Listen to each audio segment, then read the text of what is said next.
Bonjour, bonsoir à tous, ici Feu et si ou dans vos oreilles. Aujourd'hui, je vous propose un petit test sur le nouvel outil des Wizards. Donc les Wizards qui sont trio d'entrepreneurs, plus particulièrement dans le Make Modi et en SEO.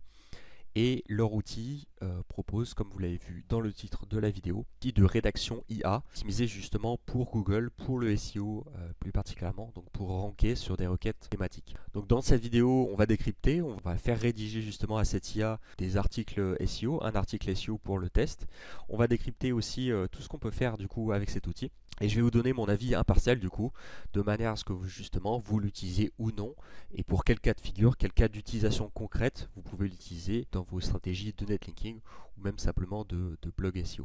Par ailleurs, par rapport à mes prestations et mes services, je vais aussi vous donner mon avis de qu'est-ce que j'en pense, qu'est-ce que j'améliorerais du coup sur l'outil, apporter du coup mon point de vue du coup de spécialiste SEO qui moi-même optimise du contenu pour que ça rank sur Google. Donc dans la description de la vidéo, si vous avez besoin de cet outil, si vous avez besoin d'utiliser cet outil, je vous donne un code promo si vous souhaitez utiliser.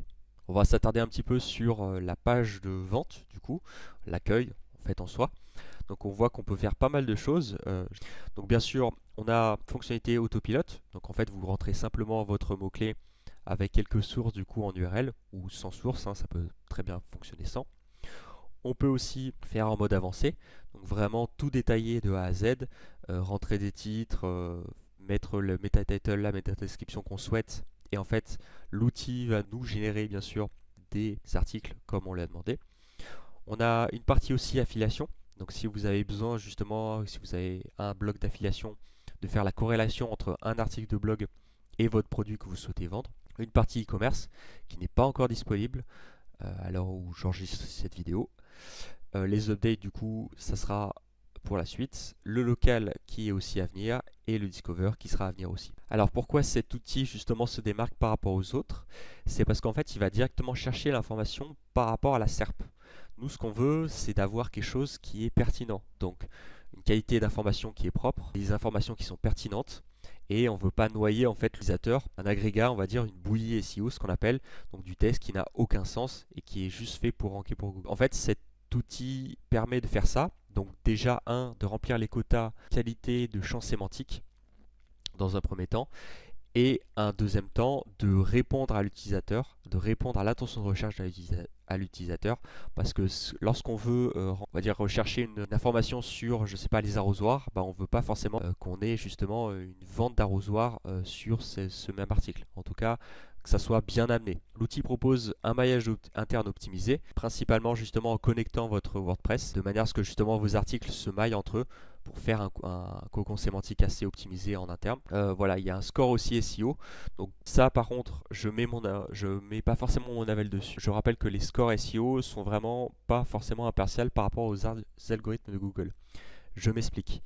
Les algorithmes de Google ont certains critères que forcément on ne connaît pas d'emblée et vous aurez vu forcément des outils comme RankMath, comme Yoast SEO vous dire bah voilà vous avez un score entre 70, 80 ou 100, sachant que c'est par rapport à l'algorithme de l'outil plutôt que par rapport à l'algorithme de Google. Donc c'est vraiment à prendre avec des pincettes. Pour ma part, moi ce que je vous conseille c'est de ne jamais regarder le score SEO. Regardez surtout si ça rank en SEO et c'est le plus important en fait en soi. Pareil, dans les fonctionnalités, on va le voir justement, une optimisation sémantique.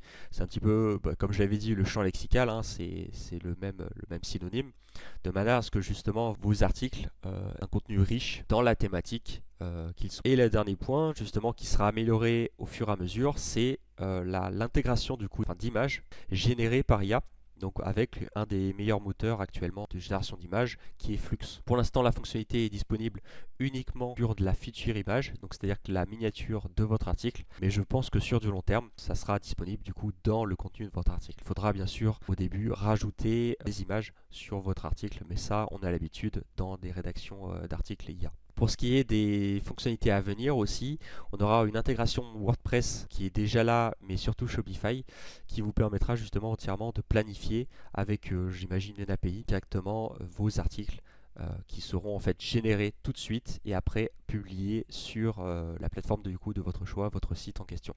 C'est déjà disponible avec WordPress, vous pourrez connecter votre WordPress à Wiseband du coup pour justement directement publier votre article une fois qu'il a été rédigé, ou alors seulement avec un certain tic de programmation. Pour ce qui est des tarifs, on descend juste en dessous. Voilà, il y a plusieurs tarifs. On a à la carte, en abonnement mensuel, en abonnement 6 mois et en abonnement 12 mois. Forcément, plus vous prenez justement sur du long terme, plus le prix s'échelonne au fur et à mesure. C'est-à-dire qu'au début, on a un article qui coûte 2,50 € à produire. Généralement, un crédit égale un article. Et si on prend des abonnements par exemple de 12 mois, facturé 408 € hors taxe, vous aurez en fait un article qui coûte 1 €, voire 1,26 €. C'est très peu cher par rapport, alors il faut bien coter bien sûr hors taxe, mais c'est très peu cher même si vous prenez justement à la carte avec 2,50 € de crédit. C'est très très peu cher, sachant que, mettons que vous vendiez, on va dire, une affiliation sur l'article que vous faites ou que vous vendez un lien, si vous êtes dans le netlinking, vous vendez des liens maximum à 10 €, donc c'est très rentable pour ce qui est du tarif. Bien sûr, les packs et les abonnements justement ont les full fonctionnalités, c'est-à-dire que vous n'avez pas en fait d'abonnement, il y a des fonctionnalités en plus, tout est accessible, c'est simplement en fait le prix de votre article qui va différer par rapport à du coup votre pack, votre abonnement. On se retrouve du coup sur le tableau de bord de Wiseband. Pour l'instant, il n'existe pas de dark theme. Alors, je pense que ça viendra sur le long terme, mais c'est vrai que pour nos yeux, c'est pas forcément agréable. Alors, on peut faire déjà plusieurs choses. On peut simplement créer en fait un projet qui va être du coup créer un projet pour gérer du contenu sur une thématique spécifique. On peut connecter son WordPress, comme je vous l'avais dit, directement en fait pour générer du contenu et le publish simplement sans devoir le copier-coller. On peut créer un persona, ce qui peut être très intéressant et ce qu'on voit en fait avec Scotch et Automatic AI. Et on peut simplement aussi créer un article. On fera ça par la suite. Pour ce qui est création de projet, vous pouvez ajouter un projet, mettre le nom de votre site, directement la connexion de votre WordPress avec l'auteur, etc., etc. Mettre votre persona et en fait, une fois que vous avez votre projet, tout est un petit peu plug. C'est-à-dire que vous avez votre persona, votre personnage qui parle, ainsi que le WordPress. Donc en fait, Wiseband a intérêt justement à avoir de manière à ce que justement va vous permettre du coup d'avoir une personnalité, que ça soit pas un article un peu difforme, divague, pour que ça soit au mieux selon votre niche. Pour ce qui est du persona, vous pouvez ajouter un persona. Un persona, c'est tout bête, c'est simplement en fait la personne qui est censée rédiger votre article. Donc mettons que vous soyez dans la niche du jardinage, j'aime bien la prendre celle-là. Vous souhaitez faire un article sur les arrosoirs, et ben en fait vous n'allez pas prendre un menuisier. C'est pour ça qu'en fait les outils de rédaction IA, c'est très connu, utilisent en fait un persona pour décrire, on va dire, le personnage qui va écrire, pour lui donner en fait une personnification à l'article, de manière à rendre en fait votre contenu unique et dire justement avec l'IA que vous connaissez votre thématique. Et ça rend en fait une touche un peu plus humaine à vos articles. Pour ce qui est mode, si vous voulez simplement rédiger par rapport à vos envies et si vous n'avez pas vous embêter justement avec des projets, des personnages, autre chose, vous avez 3 modes. Vous avez l'autopilote, l'avancé et l'affiliation. On va les détailler ensemble. On va commencer par l'autopilote. Autopilote, c'est quelque chose de très simple. Vous rentrez en fait le sujet ou votre mot-clé. Mettons arrosoir bleu, voilà. Et juste à côté, soit vous ne mettez rien, soit vous mettez en fait une source qui peut être scrappée. Donc mettons que je mette arrosoir bleu, je vais aller peut-être regarder dans la SERP les meilleurs du coup articles et je peux les coller un à un par la suite. Je vois qu'ici il y a marqué un sujet détecté. Donc si c'est un sujet détecté, coûtera un crédit. Et pour chaque article et pour chaque sujet que je vais ajouter, mettons arrosoir rouge, voilà, ça va mettre 2 sujets détectés. Donc là, en termes d'options aussi, ce que vous avez, c'est que vous pouvez modifier la langue. Donc pour l'instant, vous avez que l'anglais et le français. Vous pouvez bien sûr changer entre Belge, Suisse ou Canada. Ça, c'est un peu pas mal justement pour personnifier le href langue de manière à ce que justement vous cibliez le bon pays. Pour ce qui est justement de l'autopilote, vous pouvez, comme je vous l'avais dit, remplir avec une URL. Donc là, si je mets par exemple Amazon, ça va aller scraper en fait la data qu'il y a directement sur Amazon. Et je peux en mettre autant que je veux. Hop. Donc là, je mets la même, hein, bien sûr. Mais voilà, il y a toujours 2 sujets. Parce que du coup, pour lui, c'est la même ligne. Donc toute cette partie va être en fait le même article. Pareil, si je mets dans arrosoir rouge, voilà, ça va être le même article. Pour ce qui est des options, là, on a un outil qui est assez personnalisé. Et ça fait plaisir. On peut ajouter directement des sources. En fait, vous avez juste à cocher la case. Faire des listes à puces, ça peut être très pratique. avoir un sommaire qui est directement ancré en fait avec quand vous cliquez sur le chapitre, vous arrivez directement au chapitre. Ça c'est vraiment une bonne source, ça évite de le faire à la main, ça permet justement à l'utilisateur de bien naviguer. Vous pouvez aussi avoir un tableau d'informations. Quand vous faites des comparatifs, ça peut être très pratique. On en parlait, le maillage interne qui permet du coup, on va dire, insérer des liens par rapport à votre thématique pour mailler en fait vos articles si vous en possédez d'autres. Donc bien sûr, il faudra le configurer par la suite. Les mots en gras, c'est pas mal. Alors, à prendre avec des pincettes parce que j'ai fait des tests. Pour l'instant, pour le moment, l'outil ne fait pas, en fait, ne met un petit peu tout ce qui est en gras. Donc il faudra bien vérifier si vous avez des balises strong et des balises bolt. Je rappelle, les balises strong, c'est important pour Google, alors que les balises B, ça met toujours aussi en gras, mais par contre, ça ne sera pas important pour Google. Donc bien vérifier ça. Moi, je vous déconseille de le coucher. Faites-le à la main, ça sera beaucoup plus pratique. Dans tous les cas, la rédaction de cet article sera automatique et sera très pratique. Seulement, il faudra bien sûr modifier l'article. En tout cas, c'est ce que je vous conseille si vous voulez vraiment faire quelque chose de personnifié, même si vous avez un persona. Pour ce qui est des dernières options, vous pouvez générer une FAQ. Donc, ce qui peut être très pratique justement quand vous avez besoin d'une FAQ.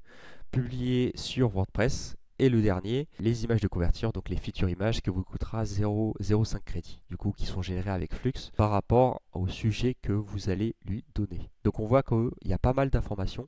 On peut directement faire en fait plusieurs articles en autopilote à la chaîne et ça peut nous faire gagner beaucoup plus de temps, sachant qu'en plus on peut personnaliser avec le persona et on peut directement ajouter en fait dans les projets votre site web pour faire vraiment quelque chose de personnalisé, humanisé et qui ne dépend pas du coup de OpenAI, quelque chose de très sommaire quoi. Donc en mode avancé, c'est à peu près la même chose.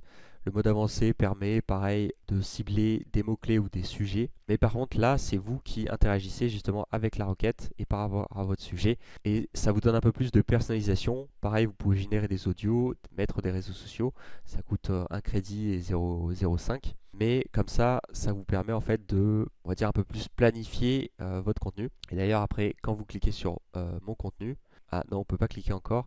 En fait, quand vous cliquez une fois dessus et que vous avez rentré votre sujet, vous pouvez directement en fait un peu plus personnaliser ce que vous avez généré. On se retrouve du coup sur l'affiliation. Affiliation très classique. Une comparaison d'un produit 1 avec un produit 2. Des avis produits justement détaillés spécifiquement sur les données avec leur URL. Donc ça va aller scraper du coup les datas et comparer entre les différents produits. Le meilleur produit, c'est à peu près pareil que les avis produits, simplement ça présente un seul produit et ça les compare avec les autres. Et pareil, code promo plus produit, ça peut permettre justement de comparer les produits tout en promouvant justement encore mieux le code promo que vous avez justement en affiliation. Donc on voit que c'est vachement détaillé justement, il y a un peu de tout. On peut faire de l'affiliation, du netlinking, de l'article classique on va dire. Et la dernière fonctionnalité, ça va être le flux RSS. Donc il me semble que c'est pas encore très au point, mais en fait une fois que vous ajoutez un flux RSS par exemple de votre concurrent, ça va aller en fait interroger le flux RSS. Donc voilà, ça coûte 0,1 centime. 0,1 crédit pardon, et ça va aller en fait vérifier les articles pour peut-être en fait en faire des articles sur directement en fait votre WordPress. Donc on voit que cette étape d'acheminement, au fur et à mesure, vous pourrez au fait automatiser entièrement votre WordPress en n'ayant aucunement besoin du coup de l'utiliser. Alors je vous conseille quand même bien de vérifier les articles qui sont produits et qui sont publiés et de valider avant la publication pour que vous ayez la meilleure qualité possible. Donc pour vous faire une petite démo du coup de l'outil que j'ai décidé du coup comme sujet, ça va être le copywriting SEO. Je m'auto-scrape justement avec un article complet. Donc ça pourrait être mes concurrents justement ou autre chose. Mais pour ceci, en fait, celui-ci ne rank pas spécialement bien. Donc en fait, ce que je vais utiliser, ça va être de m'auto-scraper pour en fait en faire un article un peu plus complet en donnant justement différentes sources un peu plus détaillées et en gardant les informations nécessaires. Donc là, tout ça, j'ai pas besoin. J'active la source externe parce que je veux des sources un petit peu académiques pour un peu plus générer mon article. Je vais ajouter une image de couverture, une FAQ, ça peut être pratique. Je ne vais pas publier directement sur WordPress, je vais attendre un peu. Donc là, j'ai mon sujet, j'ai l'URL que je veux scraper. Je peux en ajouter d'autres, hein, je le ferai sûrement. Et j'appuie sur générer. Donc une fois que j'ai appuyé sur le bouton, du coup, je vous les skip, mais j'ai appuyé sur le bouton et là, en fait, je reviens sur mes contenus. Ça aurait pu être sur mes projets si j'avais créé un projet, mais là c'est sur mes contenus puisque je ne l'ai pas attribué à un projet. Et là en fait j'ai juste à attendre que l'article se génère et on voit par la suite si ça convient ou pas. Donc là ça fait à peu près une dizaine de minutes que l'article a été fait. Ça est marqué statut terminé, voilà. Donc on rentre dans le vif du sujet. Et voici l'article que Wiseband m'a généré sur le copywriting SEO. Alors, maintenant, on va pouvoir décrypter un petit peu qu'est-ce qui n'irait pas justement par rapport à ça. Et voir quels sont les points d'amélioration par rapport à cet article qui pourrait du coup être fait en comparaison à la main. Donc là, pour 10 minutes, en tout cas, on a 3900 mots, ce qui est vraiment exceptionnel. Je ne sais pas si vous écrivez rapidement, mais moi, j'arriverai pas à faire en 10 minutes 3900 mots. Et après, ça serait aussi à voir avec la qualité de rédaction. Donc ce qu'on peut faire déjà en premier lieu, c'est qu'on peut regarder du coup l'introduction. On voit que c'est quand même quelque chose d'assez pertinent, on est sur le bon champ lexical. Par contre le problème c'est que j'ai coché la case mots en gras et comme vous voyez il y a vraiment trop de mots en gras. Là on a déjà 2, 4, 6, 8, 10, 12, 14, 16. Voilà, tout ça ça va pas. Donc moi ce que je vais faire c'est directement modifier l'article, voilà, et on supprime justement ce qui ne va pas. Hop, on va directement mettre ça, voilà déjà. Donc là déjà une phrase en gras, un mot en gras, c'est déjà pas mal. On voit qu'il nous a fait un sommaire, donc très bien, parfait, ce qu'on attend. Donc j'imagine que le premier titre, ça va être le H1, voilà, donc sera le titre de mon article. Donc là on voit bien justement qu'il y a aussi encore des mots en gras. Je vais redescendre un petit peu, on voit qu'on a un H2 ici, on met des définitions, donc ça c'est parfait justement, ça donne de la pertinence par rapport à notre article. Qui correspond du coup aux fondamentaux, donc le chapitre 1. Là, voilà, on est reparti, il y a toujours trop de gras. Par contre, le champ lexical est vraiment très pertinent. On parle de double compétence, on parle de convertir des prospects. Donc là, on est vraiment dans la persuasion, dans l'optimisation en fait SEO. Et on voit bien que la rédaction de l'IA, du coup, a fait que il a mixé en fait entre le copywriting et le SEO en fait en tant que tel. Donc là, on voit plus particulièrement du coup le copywriting en termes de champ lexical. Voilà, et après on arrive voilà, directement sur de l'EAT pour les critères du coup de Google. Donc là on est vraiment sur quelque chose de pertinent et on arrive sur quelque chose aussi d'encore plus pertinent, tableau. Alors les tableaux ça peut être pas mal, surtout si vous avez un sujet très technique, pour partimenter un petit peu et pour analyser.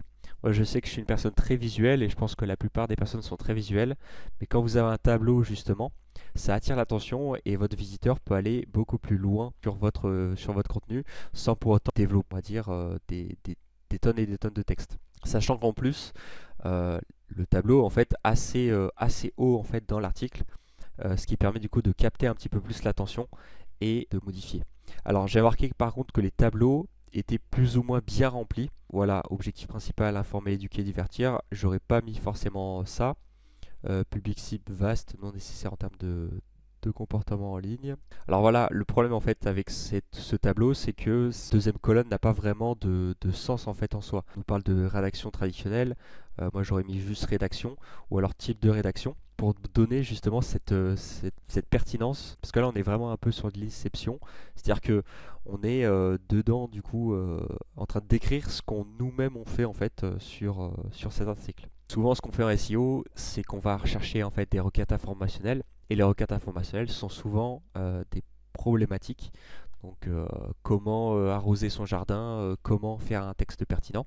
Et en fait, en ajoutant cette problématique, et je pense en dessous, voilà, en proposant des techniques, des solutions, et ben en fait, vous faites un article, du contenu pertinent en fait aux yeux de Google. Donc là, on voit pareil qu'il y a vraiment beaucoup trop de gras. Vraiment, moi ce que je vous conseille, c'est vraiment un ou deux mots ou une ou deux phrases par paragraphe. Là, pour moi, il y en a vraiment beaucoup trop. Là, voilà, ça aurait largement suffi, mais on s'en veut pas, c'est que de l'IA. Vous pouvez décocher la case des mots en gras et replanifier justement à la main vos contenus. Là, on nous parle de, voilà, de méthodes très personnalisées. Donc on voit bien que ce Wiseband du coup va chercher des thématiques un peu plus précises, de la sous-niche en fait en soi. On nous parle de technique Agri Promise Preview. Je connais pas du tout cette technique, mais voilà, ça me donne envie de lire ce texte du coup pour décrypter un petit peu cette méthode. Pareil, une intégration sémantique subtile. très pertinent. Voilà, on reprend, donc là on était sur le copywriting, là on repart sur le SEO, bah, vraiment top. Levier psychologique en rédaction, ok, super, impeccable. Toujours trop de gras, ça façon, hop, on non, pallie pas. Ça, je l'aurais pas forcément mis. Par contre, le paragraphe est très pertinent. Donc, ce que j'aurais fait, c'est directement enlever tout ça et garder en fait vraiment une information très condensée. Là, on voit que pour les 3900 mots, j'en ai enlevé un petit peu. Voilà, on n'est plus qu'à 2600. Mais en fait, ça suffit largement par rapport à ce que l'on veut parler. Il faudra bien sûr rajouter un petit peu d'images, un petit peu d'exemples aussi, parce qu'il manque cruellement des exemples. Ce qui est dommage en fait sur Wisevand, mais ça viendra au fur et à mesure, je pense, à mon avis. Donc là, on arrive sur la FAQ. Quels sont les outils de copywriting et les SEO plus performants? Donc ça, forcément, c'est un peu plus compliqué, on va dire, de répondre à cette question, parce qu'en fait, généralement, soit les outils sont en copywriting, soit les outils sont SEO, les deux. Mais on voit bien que Wisevand a la data, en fait. A la data justement sur SEMrush, voilà, qui est principalement utilisé, Ahref et ce ranking, et l'a bien mis en gras. Ça, voilà, ça c'est un point très important sur comment utiliser l'IA avec son copywriting SEO sans perdre en authenticité. Et bien là, justement, c'est là où il faut répondre le plus crûment parce qu'en fait, l'IA actuellement est l'un des sujets, que ce soit en copywriting, que ce soit en SEO, les plus pertinents en fait dans votre article. Donc c'est pour ça que quand vous ajoutez en fait du contenu sur votre contenu SEO, il faut que vous ayez d'une part quelque chose qui est déjà acté, que les nouveaux, que les débutants ne savent pas sur la thématique. Donc là, ça va être plus la persuasion, l'art de la persuasion, c'est ça le copywriting. Et de l'autre, ajouter des nouvelles informations de manière à ce que justement votre article soit meilleur par rapport aux autres. De toute façon, posez-vous toujours la question, pourquoi mon article est meilleur que la concurrence?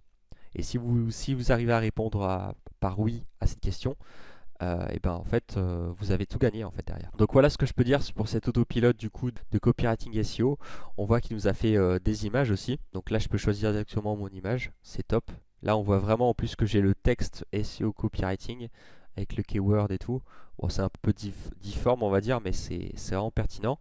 Il nous a fait aussi un meta title, une meta description et pareil l'URL. Et je peux demander un ajout de post de réseau social et ajouter un podcast. L'ajout de post de réseau social, c'est simplement pour générer, on va dire, qui est déjà prêt, vous aurez juste à publier. Et l'ajout d'un podcast, ça va être pour poster directement sur Spotify, enfin je vous déconseille de le faire comme ça. Moi ce que j'aime bien faire, c'est du coup de l'inclure directement en fait dans l'article en début pour éviter justement le rebâchage de contenu. Le visiteur va cliquer sur le podcast et va directement pouvoir écouter, devoir lire un petit peu tout ce que vous avez écrit en fait sur votre article. Donc on peut voir avec Wisevand que c'est plutôt prometteur en vrai, je trouve. Il y a pas mal d'informations, pas mal de choses qu'on peut voir. Comme c'est de l'IA forcément qui va nous manquer, en fait c'est vraiment de la data et de la personnalisation. Mais on voit que c'est quand même assez prometteur. D'ailleurs je vous conseille de le tester. Je commence à voir si ça rank ou pas sur mes sites. Je vous donnerai un peu plus d'infos. Et d'ailleurs, n'hésitez pas, si vous avez besoin du coup d'utiliser Wisevand, le code promo est dans la description. Pour terminer, je pense que Wisevand est un bon outil pour de la rédaction IA SEO, surtout très peu cher. Notez cependant que pour une bonne personnalisation et une bonne création d'articles, n'hésitez pas à lui apporter de la bonne data, donc avec des URL, en créant un persona et en personnalisant un maximum pour vous démarquer de la concurrence. J'espère que cette vidéo vous a plu, n'hésitez pas à mettre un j'aime, à vous abonner et à commenter justement pour voir ce que vous pensez de cet article. Je vous ferai des feedbacks justement sur mon Discord pour voir si je gagne des positions ou non. De toute façon, je mettrai quelques tests sur feu-seo.com. Et si l'outil vous plaît ou vous intéresse, n'hésitez pas à regarder. Le code promo est glissé du coup dans la description de la vidéo. Sur ce, à plus!